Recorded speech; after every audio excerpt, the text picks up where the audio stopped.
Sesungguhnya saya mengetahui dan telah mendapatkan kabar bahwa upaya untuk melakukan politisasi dan menjadikan saya sebagai objek di dalam berbagai putusan Mahkamah Konstitusi dan putusan Mahkamah Konstitusi terakhir maupun tentang rencana pembentukan Majelis Kehormatan MK.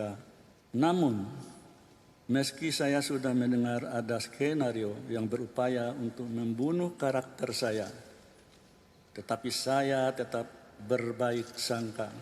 Saya tetap memenuhi kewajiban saya sebagai Ketua MK untuk membentuk Majelis Kehormatan Mahkamah Konstitusi. Ya didesain dari awal benar di undang-undang. Cuma untuk membunuh karakter mungkin itu begini, saya rasa siapapun ya yang mengalami seperti Pak Anwar itu kan secara psikologis ya kan reaksi pertamanya itu nggak terima, itu manusiawi saja. Ketua MK yang telah disidang terbukti berbuat atau melakukan pelanggaran berat, sebenarnya harusnya dipecat. Kalau menurut dissentingnya Pak Bintan Saragih itu diberhentikan tidak hormat dari anggota. Oke, Ketua MK yang terbukti melakukan pelanggaran berat secara etik, mempengaruhi hakim yang lain, cacat moral. Apakah memang seharusnya Ketua MK ini tidak saja dipecat jadi Ketua MK, tapi juga diberhentikan sebagai Hakim Konstitusi? Ya bisa begitu. Harusnya begitu. Tapi kan kita bermusyawarah nih bertiga. Kesimpulannya, waduh kalau ini diberhentikan tidak hormat dari anggota, maka di peraturan PMK itu ada ketentuan mengenai banding. Nah sedangkan yang kita masalahkan ini atau yang diberhentikan ini sedang menduduki jabatan ketua. Dia yang akan membentuk majelis banding. Ya. Sehingga bisa saja putusan MK-MK diubah oleh majelis banding. Jadi tidak menimbulkan kepastian. Putusan MK-MK harus berlaku bahwa kemudian dia mengundurkan diri, nah itu bukan urusan kita. Itu kan soal rasa malu misalnya.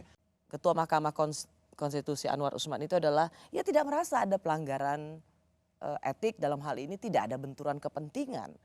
Jadi ia justru merasa ia dicari-cari kesalahannya. Prof Jimmy bagaimana menjawabnya? Karena ia tidak di mananya benturan kepentingannya. Benturan kepentingan itu kan bisa dirasakan, tidak perlu tertulis. Jadi written ethics and sense of ethics sama penting itu.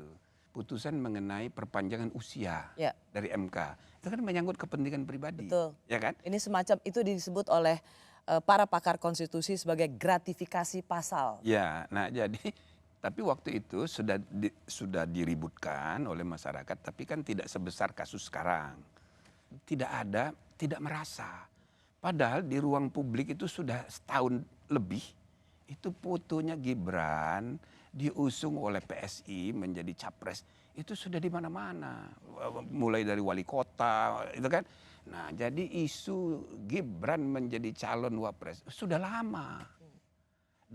Dan mestinya hakim tidak boleh. Karena itu ponakannya sendiri. Ya, iya, dia kan harus merasa, waduh kalau gitu. Nah lain kalau keputusan MK itu mengatakan ini dikabulkan di bawah 40 tahun, tapi berlaku 2029, nah itu lain.